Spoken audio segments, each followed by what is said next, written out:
time he locked me in containers with his shipment of kids. There were kids in there that didn't speak English. There were kids that were sick and that were already dying. There were babies. There were babies that were 6 years old, and I'll never forget them just crying, and everybody was just staring at them. Everybody was just staring at each other. Nobody knew whether or not to. Ritualistic behaviors, the drinking, putting girls in suitcases. We're not talking about the victims that are still going through this right now with other people who are running to cover and deleting their social medias. Pink, Megan Fox, Tyra Banks, Steve Harvey. Wait, hold on. What did you just say? Now Denzel Washington's name is being dragged into those secret Hollywood gatherings too? We've already watched the internet explode over Beyonce and Jay-Z, but Denzel? That one hits different. Is there actually something there, or is this another wildfire rumor spiraling out of control? And somehow, at the center of this storm, one name keeps resurfacing: Ally Carter. For years, Ally stood alone, claiming she knew what really went down behind the velvet ropes. And what did people do? They laughed. They mocked her. They called her delusional, unstable, anything to avoid listening. Because what she described was so disturbing, so grotesque, that most people would rather believe she was unwell than accept the possibility that it might be real. But according to her, she's not just talking, she's sitting on proof. A hard drive. Documents. Sworn statements. Pages of alleged evidence stacked like dynamite, waiting for a match. And she's preparing to release it all. And now? The Epstein documents drop like a bombshell, and suddenly, the things she screamed into the void don't sound so impossible anymore. In fact, some details are even darker than what she first described. Claims that Jeffrey wanted to replicate himself. That he was obsessed with spreading his DNA across the globe. Not metaphorically. Literally. Let that sink in. For anyone just tuning in, Ally Carter says she's a survivor of what she calls Industry C. She alleges they were restrained in heavy metal chains while secret societies conducted what she calls Illuminati rites around them. And here's the part that makes your stomach drop. She says this all began before she was even legally an adult. Are 3-4 that people take pride in sticking bars of children. I don't think people are going to be able to stomach the fact that people tie 2, 3, 4, 5-year-olds into horse stables and have horses and dogs with them, and then they get off on that. I don't think people are going to be able to stomach the fact that people hang children upside down in satanic ritual meetings, and they literally hang them. Literally, by metal prongs, they hang them to get blood dripping out of them, and people go up under and like you're under a rainfall to take their. Now, at the time she revealed all this, people were citing her for two reasons. First, who are the parents of these people and why are they giving their offspring out, knowing very well this is what is being done to them? And second, these things sounded too outrageous for people to believe. The truth is, a lot of people don't want to believe these things are happening. They would rather just keep living in a fantasy where these celebrities they worship aren't evil, and they're actually the supposed great people they paint themselves out to be. But unfortunately, that's not what is really going on. And Ally has been trying to make everyone see that for years. To feed us. And I remember it because when you have to do say what? orders, jobs like that, you don't eat. You're not allowed to eat. You actually have to starve yourself, because when you have to do those type of jobs, you can't eat because you will throw up. Really? If you're doing, or if you are a guy doing it, you will shit everywhere. The moment Ally Carter began naming names and describing what she claims happened behind closed doors, everything around her allegedly shifted. The whispers turned into warnings. The warnings turned into threats. Word is, she was even expected to testify in the federal case involving Sean Diddy Combs, the same trial that just shook the industry. But right before she was supposed to step forward, she disappeared. Gone. No explanation. Just silence. And according to sources close to her, it wasn't by choice. She had been followed, watched, studied. Reports claim federal authorities stepped in after Ally uploaded a chilling video saying she didn't believe she would be here much longer. In the clip, she looked shaken, not dramatic, not theatrical, just afraid. She said her family wasn't safe, that people had been circling too close. And allegedly, armed individuals had been paid to track her down. At one point, she claims they almost succeeded.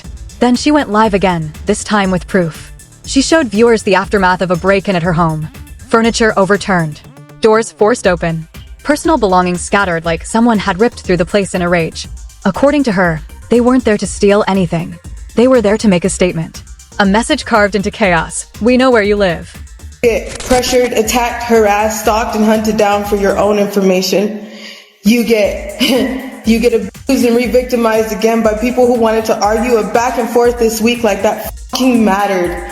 Okay, you had Stu Peters and Timothy Charles Homestead going back and forth, and nobody has even bothered. Not that I give a damn, and not that I understand that you guys are gonna be that selfish, but nobody has bothered to apologize for all the hell that has happened. But you guys were arguing back and forth, and in that meantime, we lost our home. You don't believe me? Here you go. What once was a full house, we were still paying rent on our house. What we were doing this whole time was moving everything because our house is gone.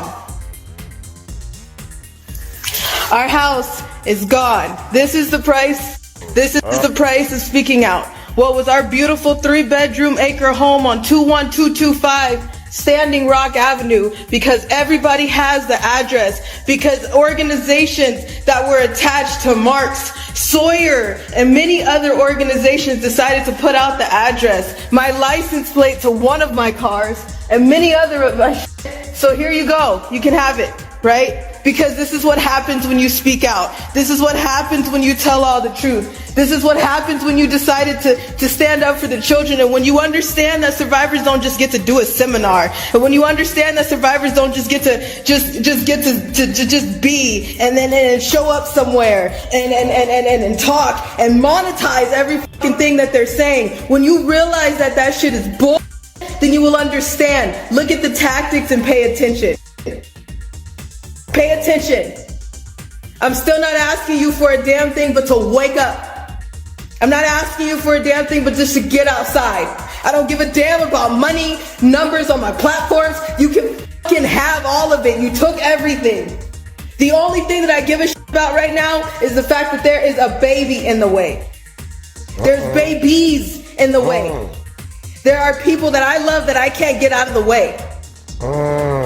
What am I supposed to do when the people in the authority that you're supposed to go to, you can't go to? Now, the thing is, Ally wasn't surprised that the feds didn't take her seriously.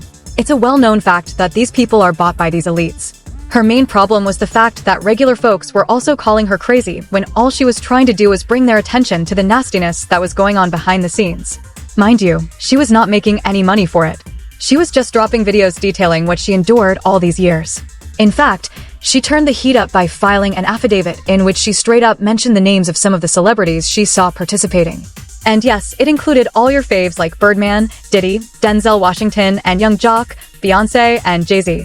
The affidavit read, they are literally set on a table and had to wait for people to come choose them for acts. Once they were done having X, they were placed back on the party favor table, and someone else could then come and pick them out from the table and repeat the process. I had to sleep with so many people. Fetishes were happening everywhere, and they kind of separated them into areas. For instance, the one of having X and red fluid was in one area while one with animals was in another area.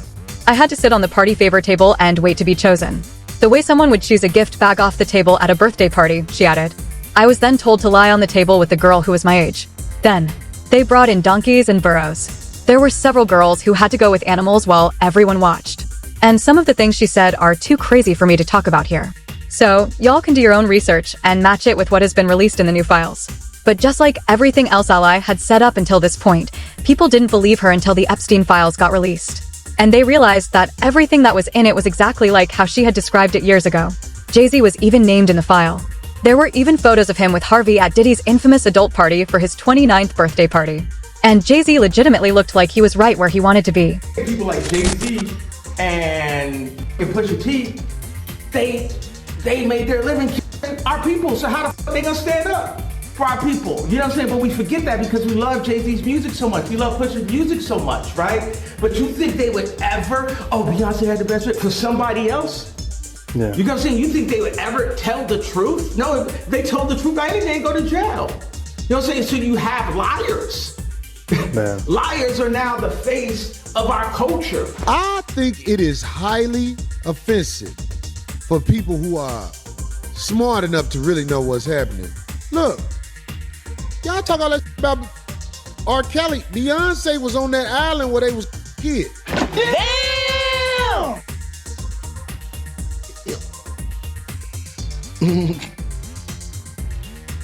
Beyonce was on Pedo Island. Beyonce and the camel. Yeah. They said she was in there like, Right.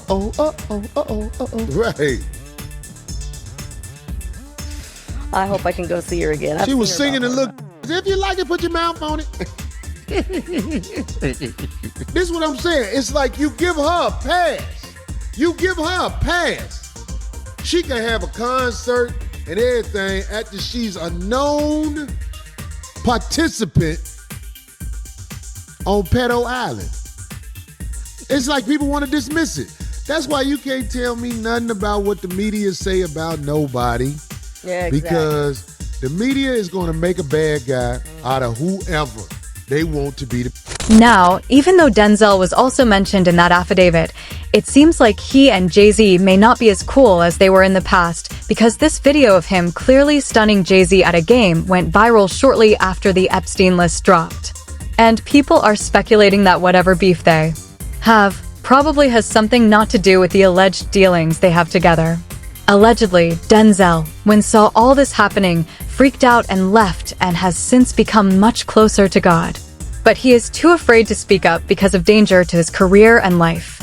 And while we're on the topic of rituals, let's get into this video from 2024 where MIA said that Jay-Z and Beyonce pushed her to get plastic surgery and participate in satanic rituals that included her covering herself in red liquid, spreading black goo all over her body, and wearing devil horns.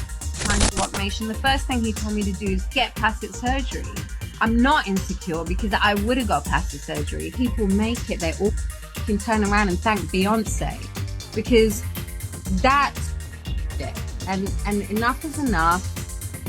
I'm coming for everyone now. And even Adele, when she gets an award, she thanks Beyonce. Oh, I didn't want to drip myself in blood and cover myself and swim in goop, in black goop, and fucking like wear devil horns to fucking sell a record. Fuck that. All be a witch. All be that. All of that. Now, if only the FBI hadn't ignored Ally and actually taken her seriously from the jump, most of these hidden underground tunnels she talked about would have been exposed way before the Epstein files dropped. Ally said the reason she waited so long to speak on this is that she knew people weren't going to believe her. And she clearly wasn't wrong because they still aren't believing her even though she's provided receipts for everything. During a recent live stream, she broke down the whole process of how people were actually picked for these crazy experiments and ritualistic stuff. And it's honestly the wildest thing you'll see today. Into the conversation and backed up everything Allie was saying. Then there's certain things that they don't get on the board and worry about. Quinceañeras, yeah. So there's something to help you understand it a little bit of everywhere. Again, people know the buzzwords. They know about MK Ultra. They know about now the fact of the ID and that you have to split somebody's brain. But what they don't understand is how all that stuff takes place, and nobody talks about how to live with it. So Allie Carter is a survivor of SRA, Mary Kate Ultra, and human trans. There were multiple CPS reports from her biological home. There were a bunch of them in a short period of time. Almost all of the siblings were named in each one. There was enough reports from the kids to be able to follow up.